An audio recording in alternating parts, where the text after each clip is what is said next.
مولانا محمد صلی اللہ تعالی علیہ وسلم۔ السلام علیکم ورحمۃ اللہ وبرکاتہ۔ ہم خیر مقدم کرتے ہیں اپنے اس مدرسے کے اندر تمام انس و جنس کا، خصوصاً وہ حکومتیں جو عراق سے ہیں، کربلا اور کوفہ سے ہیں۔ اعوذ باللہ من الشیطان الرجیم، بسم اللہ الرحمن الرحیم۔ شروع کرتا ہوں اس خداوند قدوس کا نام لے کر جو مالک ہے زندہ اور مردوں کا، زمین اور آسمان تمام پہاڑوں کا۔ الحمدللہ رب العالمین الرحمن الرحیم مالک یوم الدین، ایاک نعبد و ایاک نستعین، اہدنا الصراط المستقیم صراط الذین انعمت علیہم غیر المغضوب علیہم ولا الضالین آمین۔ جیسا کہ آپ گزشتہ 9 دن سے یہاں موجود ہیں اور سن رہے ہیں اور ایک موضوع لے کر چل رہے ہیں، اور موضوع کا نام ہے اللہ اور اس کی حمد و ثنا۔ بے شک تعریف جو ہے وہ خدا کی ہے جس نے ہمیں بنایا اور تمام مخلوقات کو بنایا، تمام انس جنس تقریباً 18,000 جو مخلوقات کو بنایا۔ خدا کی تعریف کے علاوہ کوئی اور تعریف ہو سکتی ہے تو ایک آواز آئے گی نہیں، کیونکہ وہی تو ہے آسمان کا بنانے والا، اور اس کے تلے اوپر تلے 7 آسمان اور بنایا اس نے، اور جا کے اس نے عرش پر وہ موجود ہو گیا۔ اور اس کے بعد اس نے اس انسان کے لیے، بنی آدم کے لیے کیا کیا نہیں کیا۔ اس نے اس آسمان پر ایک چراغ جلایا جو اس کا سورج ہے، اور جب رات دیکھی تو چاند نکال دیا۔ یعنی خداوند قدوس کو اپنے اس بندے سے کتنی محبت ہے۔ کیا ہم اس کا شکریہ ادا کر سکتے ہیں؟ ارے ہمارے پاس طاقت ہی نہیں ہے کہ ہم اللہ کا، جتنا اللہ نے ہمیں مالا مال کیا اپنی نعمتوں سے، ہم اس کا اگر اس نے کروڑوں کیا ہے تو میں سمجھتا ہوں کہ میں اس کا آدھا فیصدی بھی نہیں کر سکتا۔ بے شک ہم نہیں کر سکتے، اور آج تک کوئی نہیں کر پایا۔ تمام انبیاء آئے، تمام پیغمبر آئے، اولیاء آئے، کوئی یہ کہہ سکتا ہے کہ میں نے اپنے رب کا حق پورا ادا کر دیا؟ اگر کوئی کہہ سکتا ہے، اگر کہتا تو وہ واحد ہمارے نبی اللہ کے محبوب ہوتے، جن کو اللہ نے خود قبول کیا ہے اور خود فرمایا۔ میں برابر آپ کو بتا رہا ہوں کہ جس طرح اللہ رب العزت نے اپنے لقب رکھے، اپنے نام رکھے، صفات رکھی، ویسے ہی ان کے پیرل اللہ نے اپنے محبوب کے نام رکھتا چلا گیا۔ اگر یہ کہا جائے کہ اللہ نے اپنے نبی کو سب سے پہلا لقب کیا دیا تو آپ کیا کہو گے؟ تو آواز آئے گی احمد کا نام دیا، یہ نام ہی تو ہے۔ اس کے بعد کیا دیا؟ اس کا مدثر، اس کے بعد محمد دیا، پھر مدثر دیا، پھر مزمل دیا۔ یعنی اس طرح اللہ تعالیٰ اپنے نبی کو لقب سے نوازتے چلے گئے۔ تقریباً ہم 70 کے آس پاس آپ کو لقب آ چکے ہیں۔ تو پہلے ہم لقب کی بات کرتے ہیں۔ اللہ نے اپنے کہا یا معیدو تو نبیوں کہا یا حکیمن، اللہ نے کہا یا مجیو تو کہا مومنون، یا کہا یا سمادو کہا مطمئن، اللہ نے کہا قادرو کہا مذکرون، اللہ نے کہا یا مقررون کہا وائزن، کہا یا اولو کہا یا صاحبن، کہا اپنے کو یا آخرو کہا یا کمین، یا افو یا مدیون، یا رفو یا عربیون، یا مالکو یا قریشیون، یا مقسطو یا مجریون۔ اس طرح اللہ تعالیٰ جس طرح اپنے لقب بتا رہا ہے اسی کے برابر اپنے نبی کی تعریف بھی فرما رہا ہے۔ پھر کہا یا نہورو تو کہا امیون، کہا ہادیو کہا عزیزن، کہا یا بدیو کہا عالمن، کہا یا واقعیو تو کہا نبی آپ طیبن ہے۔ تقریباً 85 کے آس پاس ہم آپ کو بتا سکیں گے اللہ نے کس طرح اپنے نبی کو نوازا ہے لقب سے۔ تو جو موضوع ہے وہ چل رہا ہے سوروں کو دیکھتے قرآن کے اندر۔ اثر دیکھا جائے تو قرآن پاک کے تقریباً ایسی 76 سورے ہیں جس میں اللہ رب العزت میں تعریف بتائی گی۔ سورہ جاریہ دیکھو، آیت نمبر 37 36 دیکھو اس کو، یہ اللہ فرما رہا ہے میں نے تمہارے لیے آسمان اور زمین اور جو ان کے بیچ میں چیزیں ہیں، نعمتیں ہیں، وہ خلق کی ہیں، اور میں ہی اس کا پروردگار ہوں۔ میں سورہ رحمان کو دیکھتے ہیں، سورہ رحمان کی آیت نمبر 1 دیکھو، اللہ فرما رہا ہے کہ میں سب سے بڑا رحمان اور رحیم ہوں میں۔ آیت نمبر 78 دیکھیے، اللہ فرما رہا ہے میں جل و جلالہ ہوں، میں کراماتی ہوں، اللہ میں سب سے بڑا مہربان ہوں۔ واقعی اللہ سے بڑا کوئی مہربان ہو ہی نہیں سکتا، اور اس کی شان یہ ہے کہ نہ جانے کتنے گناہ ہر پل کیے جا رہے ہیں، اس کی مخلوقات کر رہی ہیں، اور اللہ جو سب کچھ دیکھ رہا ہے ان پر عذاب نازل نہیں فرما رہا ہے۔ یہ اللہ کی رحمانیت ہے کہ نہیں ہے؟ تو ہم جتنا اس کا شکر ادا کریں وہ کم ہے کہ نہیں ہے؟ آگے بڑھتے ہیں کہ اللہ ہم سے کہہ جاتا ہے کیا، تو سورہ حدید کو دیکھتے ہیں، آیت نمبر 11 پہ آتے ہیں، تو اللہ فرما رہا ہے کوئی جو ہم کو قرض حسن دے، اور جو دے گا اس کا اجر ہم قیامت میں دیں گے، اس کو جنت دیں گے۔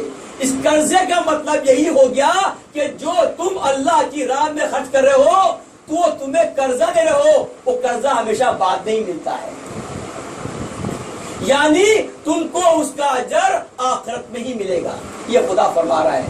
اور آگے بڑھتے ہیں، سورہ حج دیکھتے ہیں، سورہ سب دیکھتے ہیں، سب میں ایک ہی بات ہے کہ تعریف کے لائق ایک واحد خدا ہے۔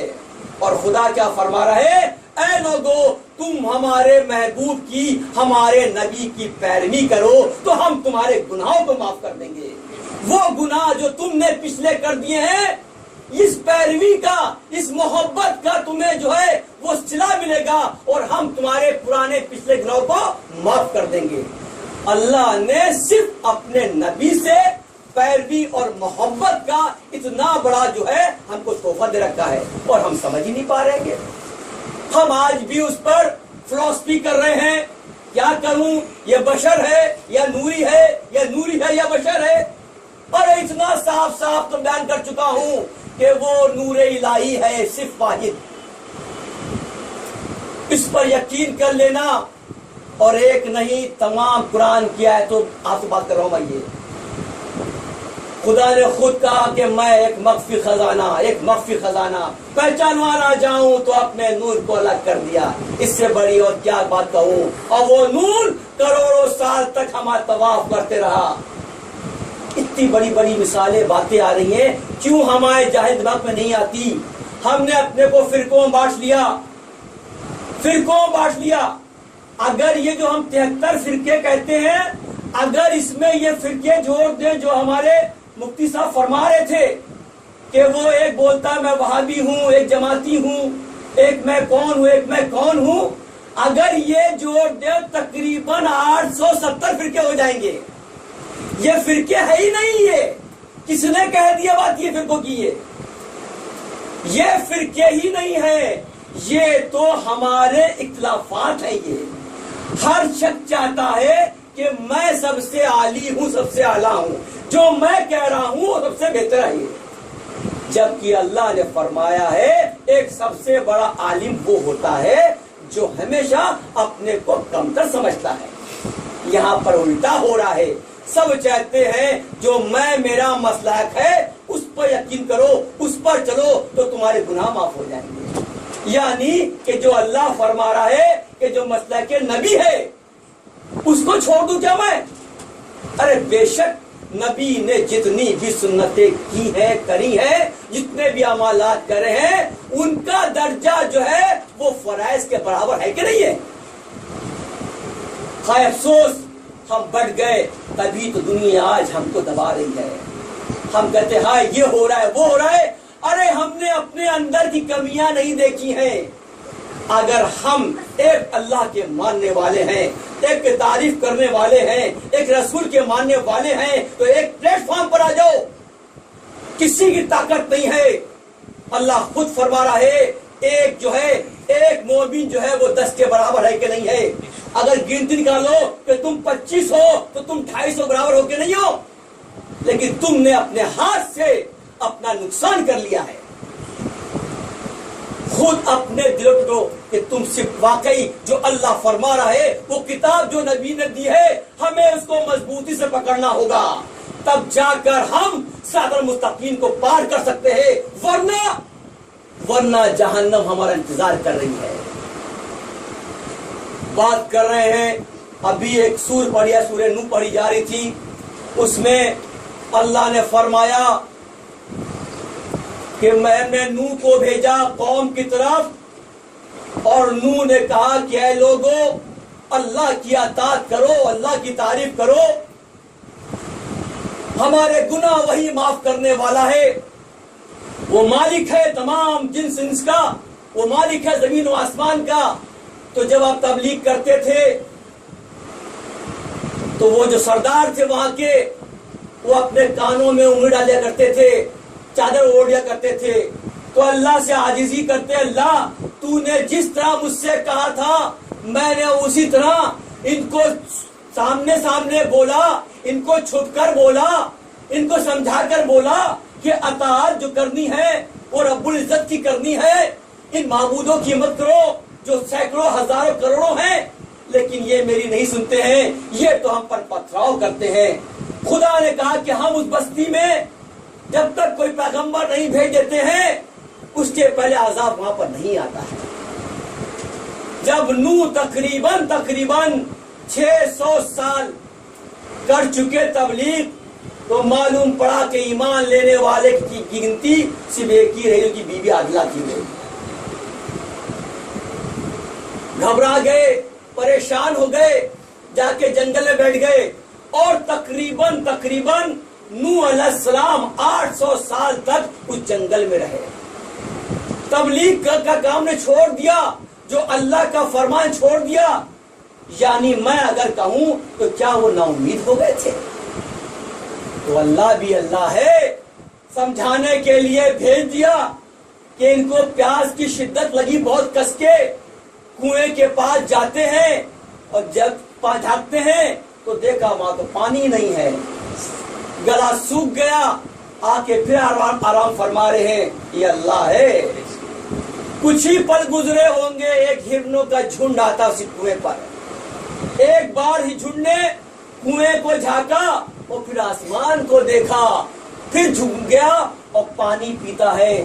یہ تعجب میں ہے کہ ارے ابھی تو ہم اس کنویں سے آ رہے ہیں, وہاں ایک قطرہ نہیں تھا پانی, یہ پانی اوپر کیسے آ گیا؟ یہ پانی یعنی اللہ تعالیٰ ایک پیغمبر کو سمجھا رہے ہیں, کس سے؟ جانور کے, کو جانور کہتے ہیں. جب پانی پیتے دیکھا, پانی باقاعدہ پیا, پانی ان کے منہ سے گر بھی رہا ہے, یعنی کوئی شک مت کرنا. پھر یہ اٹھے, پھر کنویں کے پاس آئے, دیکھا دیکھا پانی پھر نیچے چلا گیا ہے. پریشان ہو گئے کہ کیا ماجرا ہے, یہ کون سا میرا امتحان ہے؟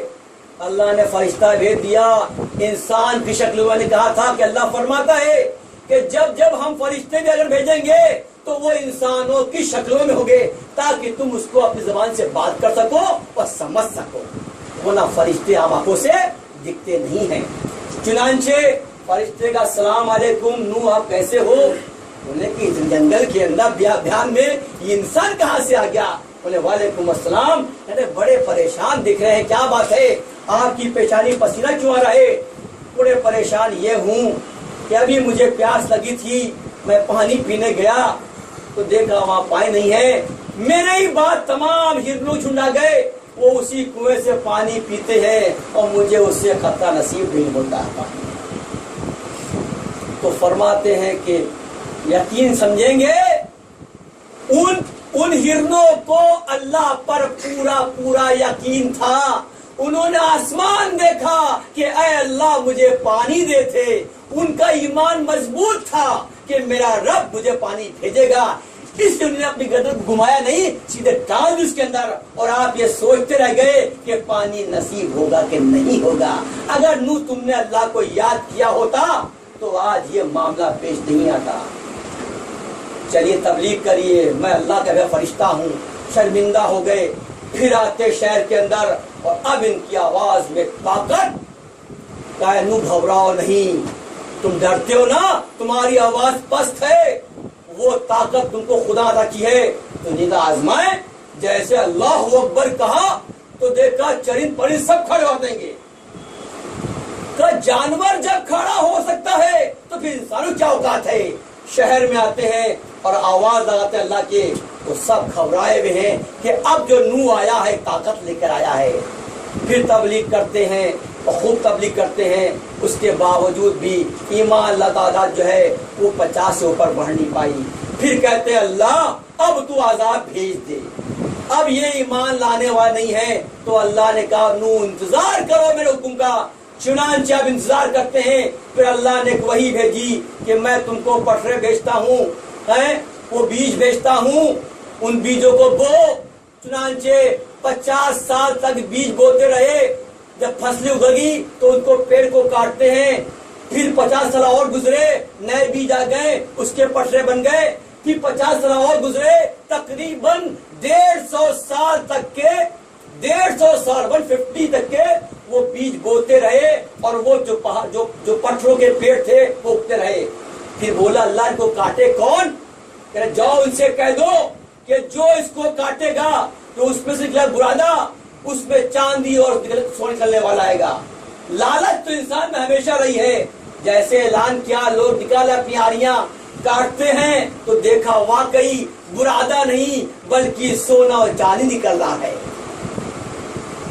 حالات یہاں تک پہنچ گئے کہ ان لوگوں نے اپنی جوزاؤں سے ملاقات کرنا ہی بند کر دی. یہ اسی جگہ رہے، رات بھر کاٹے دن بھر کاٹے وہیں سو جائیں. لالچ اتنی بری چیز ہے. یہ اللہ کی مرضی تھی. چنانچہ پٹھرے بھی کٹ گئے.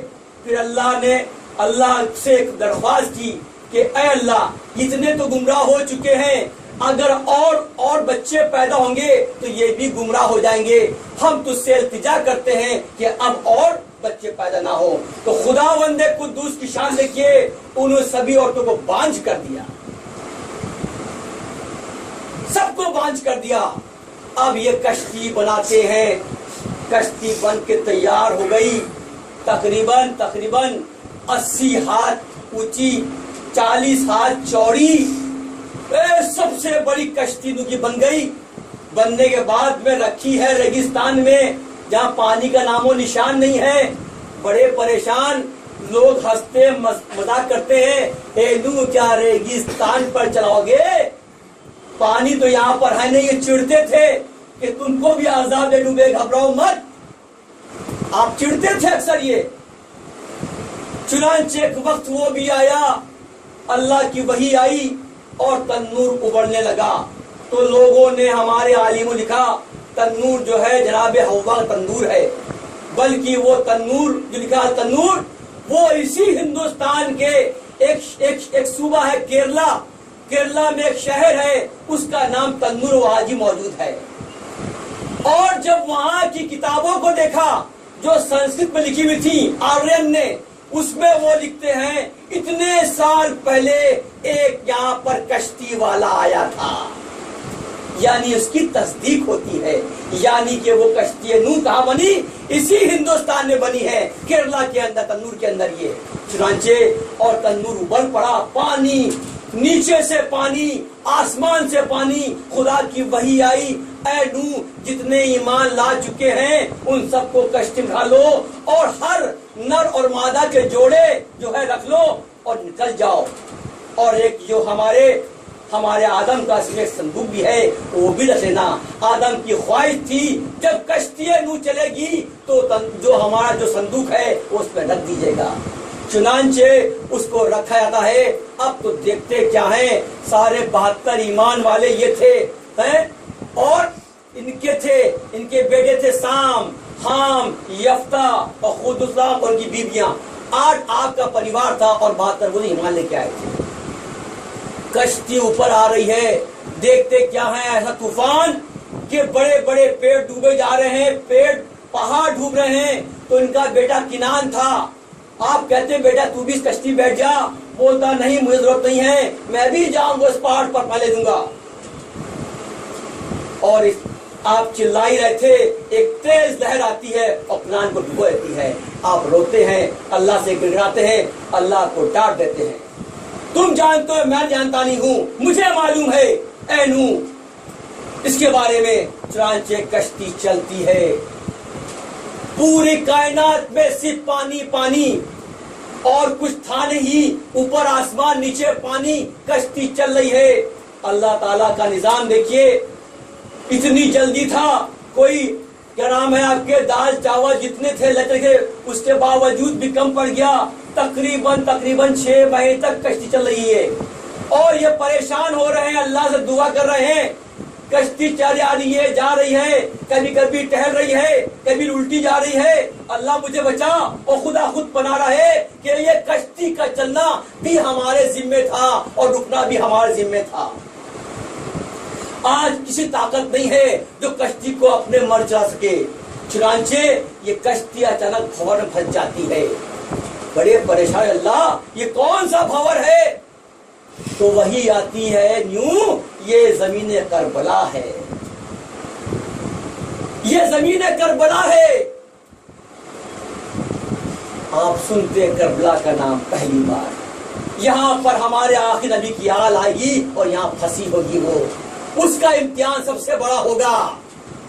پھر کشتی بڑھتی ہے تو مولوی خانہ کعبہ کی زمین ہے، تو جیسے ہی یہ طوفان نو آیا تھا، خدا بندے قدوس نے اپنے اس کعبے کو اوپر کر لیا تھا۔ اس لیے کعبے کو عتیق بھی کہتے ہیں۔ آپ نے کعبے طواف کیا، اور پھر یہ جو کشتی ہے آہستہ آہستہ جا کے پہاڑ جدی پر رک جاتی ہے۔ رک گئے، آپ نے بہت دعا کی تھی، بہت چلا رہے تھے، اے اللہ اب زندگی میں کبھی تباہی بربادی نہ آئے۔ کہاں تو بربادی مانگ رہے تھے، عذاب مانگ رہے تھے۔ صرف 6 مہینے کا، جس کشتی کو بننے میں 250 سال لگ گئے ہیں، صرف وہ ابھی گھوم رہی ہے 6 مہینے، تو پریشان ہو گئے۔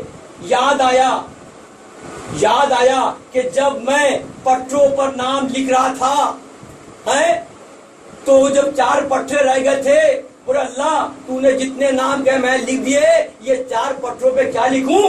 تو اللہ فرمایا میں تم کو نام بھیجتا ہوں۔ جب وہ نام آپ کے پاس آئے تھے تو اس میں لکھا تھا علی، فاطمہ، حسن اور حسین۔ اور جو باتیں میں کر رہا ہوں وہ تصدیق کرتی ہے رشا کی گورنمنٹ 1954 کے اندر، 1954 کے اندر۔ یہ کیسے؟ تو ان کو نام یاد آ گئے کہ ضرور یہ اللہ کو نام بڑے پیارے لگے ہیں کہ اللہ نے بھیجے نام مجھے یہ۔ تو آپ اس تختے کو توڑتے ہیں، اس پہ لکھتے ہیں اے اللہ تجھے واسطہ ہے ان آخری 4 ناموں کا، تو طوفان کو روک دے۔ جیسے آپ نے تخت ڈالا وہ، اور طوفان تھم گیا، زمین نے پانی اپنا پی لیا اور آسمان رک گیا۔ آپ یہاں اترتے ہیں، بڑے پریشان تھے، چھوٹی سی ایک بستی بنائی، کہا اترو اللہ اکبر کر کے۔ 72 وہ تھے جو ایمان لے کر آئے تھے، ان کی بستی الگ بنا دی، خود جو 8 تھے اپنا گھر الگ بنا لیا۔ اور دیکھو جس خدا نے ان 72 کو اتنے بڑے طوفان سے بچایا، آخر کار وہ بھی گمراہ ہو گئے، اور جب وہ گمراہ ہو گئے خداوند قدوس نے ان سب کو ہلاک کر دیا۔ اب کیا بچا؟ صرف آدم، صرف نوح بچے اور ان کی آل بچی۔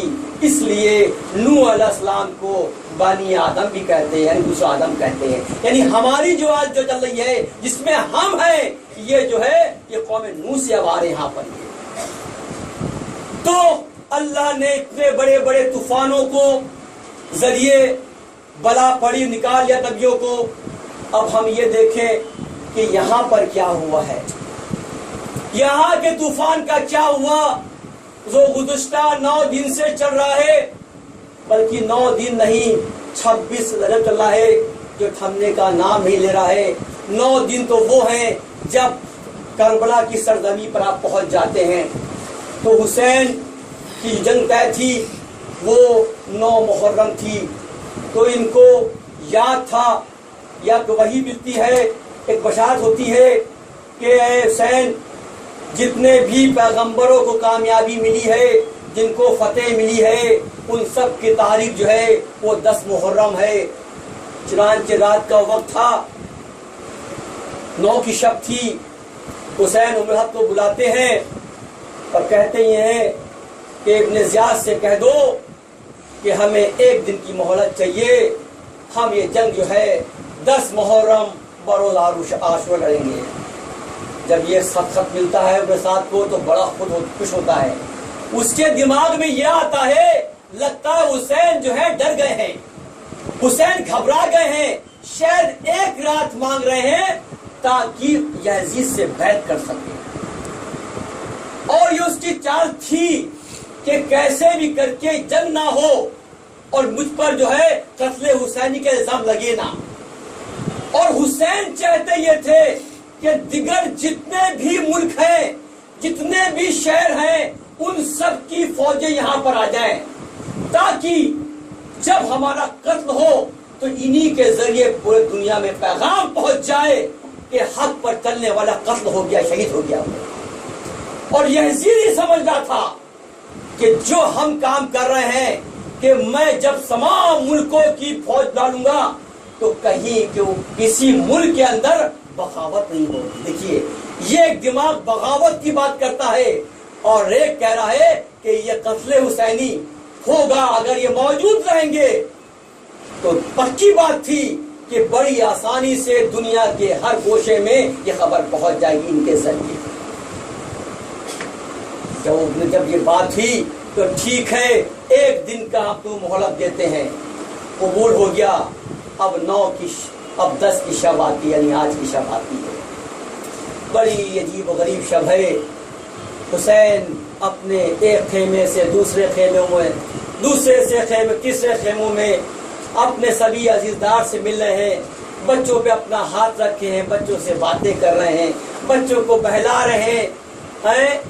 جتنے بھی جانباز سپاہی ہیں، چاہے وہ بنی قمر کے ہوں یا انصار کے ہوں، ان سے مل رہے ہیں۔ سب کو آج دیکھتے ہیں کہ ان کے چہرے کیا کہتے ہیں، اپنے گھر کی عورتوں سے ملتے ہیں، اپنے بھتیجوں سے مل رہے ہیں، اپنے بیٹے سے مل رہے ہیں اور مشورہ بھی کر رہے ہیں کہ کل کی جنگ کا کیسے کریں گے۔ تو حسین کو پتہ نہیں کیا ہوا، اللہ جانے، اللہ کا رسول جانے، حسین جانے کہ آپ سب کو اعلان کرتے ہیں اور سب میرے خیمے جمع ہو جاؤ۔ چنانچہ سب حسین کے خیمے جمع ہو جاتے ہیں، دیکھا ایک مشال جل رہی ہے تو آپ فرماتے ہیں السلام علیکم۔ جیسا کہ آپ جانتے ہیں 3 دن سے ہم سب پیاسے اور بھوکے ہیں اور اس کی وجہ صرف میں ہوں، حسین ہے۔ اگر یزید سے اگر میں بیعت کر لوں تو آپ سب بچ سکتے ہیں، لیکن مجھے نانا کا جو مذہب ہے، دین ہے، اسلام ہے، اس کو بچانا ہے۔ میں اس مکار سے، اس فاجر سے ہرگز بیعت نہیں کرتا۔ لیکن آپ گھبراؤ مت، اگر آپ دلوں میں یہ ہے کہ آپ نے حسین کا ساتھ نہیں دیا تو آپ کو جنت نہیں ملے گی، آپ اس مقابلے مت رہے ہو۔ میں حسین آپ سے وعدہ کرتا ہوں کہ آپ سب کو جنت ملے گی، اگر آپ سب چاہو تو اپنے یہاں سے ہم کو حسین کو چھوڑ سکتے ہو۔ تم شرمانا نہیں، تم گھبرا نہیں، اور حشر میں بھی ہم جواب دیں گے اپنے نانا کو، اپنے خدا کو کہ میں نہیں کہا تھا ان لوگوں سے۔ یہ کہنے کے بعد میں حسین اس مشال کو بجھا دیتے ہیں۔ کچھ وقت گزرتا ہے، پھر روشن کرتے ہیں تو دیکھتے کیا ہے، جو تھا وہ وہی ویسے کے ویسے بیٹھا ہوا ہے، سب کی آنکھوں میں آنسو ہیں۔ انصار اٹھتے ہیں اور کہتے ہیں حسین کیا آپ نے مجھے اتنا کمزور سمجھ لیا ہے، لالچی؟ ارے ہم آپ کا ساتھ دے رہے ہیں اس لیے نہیں کہ ہم کو جنت مل جائے گی، بلکہ ہم حق کا ساتھ دے رہے ہیں۔ میں رسول کو کیا منہ دکھاؤں گا آخرت میں؟ ارے ہمارا نام تو ہمارا ہو رہا ہے کہ ہم نے حسین کا ساتھ دیا، ہم نے حق کا ساتھ دیا، اس سے بڑی مثال ہم کو اور کیا ملے گی؟ ارے یہی جنت ہماری کافی ہے۔ جبازی دیکھو حسین کے سپہ سالاروں کی، حسین کے فوجیوں کی، عزیزداروں کی، انصاروں کی، ایک بھی ٹس سے مس نہیں ہوا۔ اس کے بعد میں اب سب تیاری ہے کہ صبح تو جنگ ہونی ہے، نماز فجر ادا ہوگی، سورج اگے گا اور سب نکل جائیں گے۔ سب اپنے اپنے خیموں پہنچ جاتے ہیں۔ حسین پریشان چکر لگاتے خیمے کے، چلتے حرکت بھی کر رہے ہیں اور کہتے کیا ہے، کوئی آنے والا ہے، کوئی آ رہا ہے، کوئی آنے والا ہے۔ سب میں بے چین کی کیا کہہ رہے ہیں، اس رات میں کون آئے گا؟ ارے صبح تو سب کو اگر کہا جائے تو قتل خانے پہنچ کر شہید ہونا ہے۔ یہ جنگ سمجھ لو کہ کچھ گھنٹوں کی جنگ تھی یہ، جیسے سورج نکلا جنگ شروع ہوتی ہے، اور جیسے وقت عصر آتا ہے سب کے سب شہید ہو جاتے ہیں۔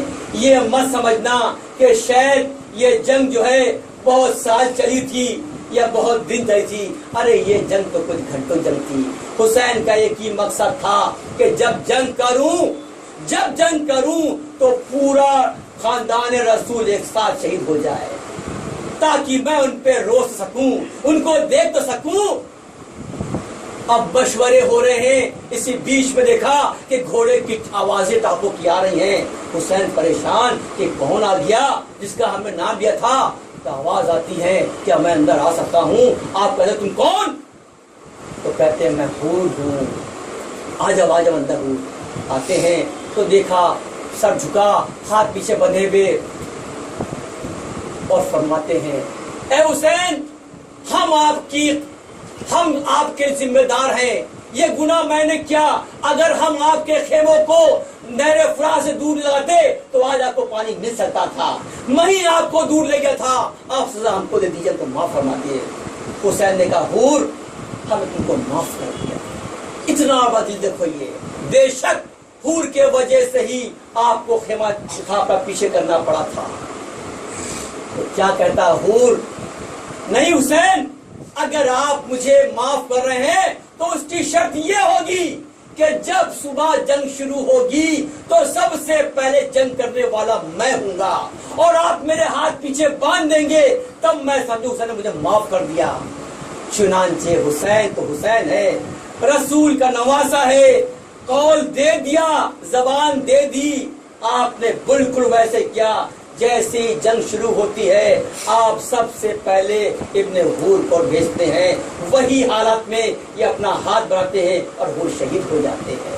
دیکھ لو حق ایسا ہوتا ہے، باطل جتنا بڑا ہو جائے جب حق زندہ ہوتا ہے اس کے طاقت نہیں ہے، کسی کی طاقت نہیں ہے بولنے کی۔